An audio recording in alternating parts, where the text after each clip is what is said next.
श्रीराम समर्थ. ज्ञान हे दुहेरी शस्त्र आहे. लोककल्याणाच्या तळमळीने जो ग्रंथ लिहितो तो खरा ग्रंथकार होय. वाचनात आलेले आचरणात आणून जो लोकांना सांगतो तो खरा वक्ता होय. आणि सांगितलेले जो आचरणात आणतो तोच खरा श्रोता आणि साधक होय. अलीकडे ज्ञानप्रसाराची अनेक साधने उपलब्ध झाली आहेत.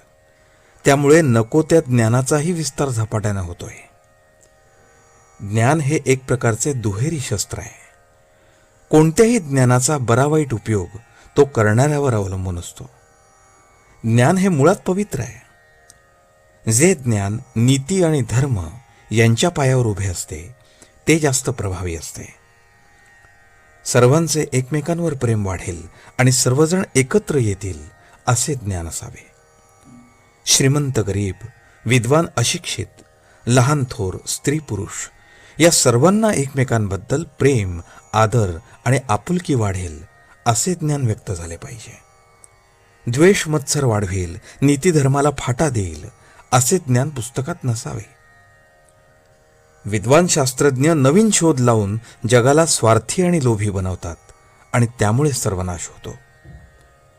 जे ज्ञान समाधान देत नाही ते खरे ज्ञान नव्हे. जगाचे खरे स्वरूप ज्याने कळते ते खरे ज्ञान होय. देहासंबंधीचे ज्ञान ते व्यावहारिक ज्ञान. जे जसे आहे तसे ओळखणे हे तत्वज्ञान. मी देहाला माझा म्हणतो, अर्थात मी देह नव्हे. माझे घर म्हणणारा मी घराहून वेगळा ठरतो. जडत्व म्हणजे काय? देहाच्या ठिकाणी ममत्व हे जडत्व. पदार्थाचे यथार्थ ज्ञान ज्याला आहे तो शहाणा. व्यवहाराचे गूढ ज्याला कळते तो प्रपंची. जगाचे गूढ ज्याला कळते तो तत्वज्ञानी.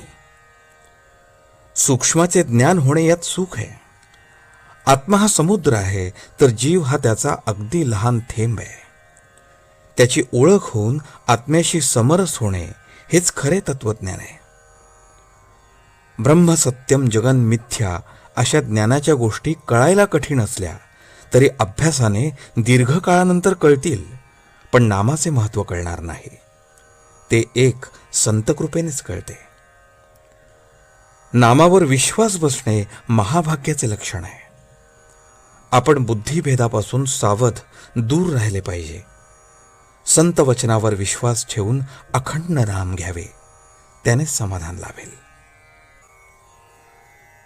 ज्या ग्रंथांच्या श्रवणाने भगवंताविषयी प्रेम उत्पन्न होते, ज्याच्या योगाने विरक्ती उत्पन्न होते, अनितीचे वर्तन टाकून नीतिमार्ग, धर्ममार्ग याचा अवलंब करावासा वाटतो ते सद्ग्रंथ.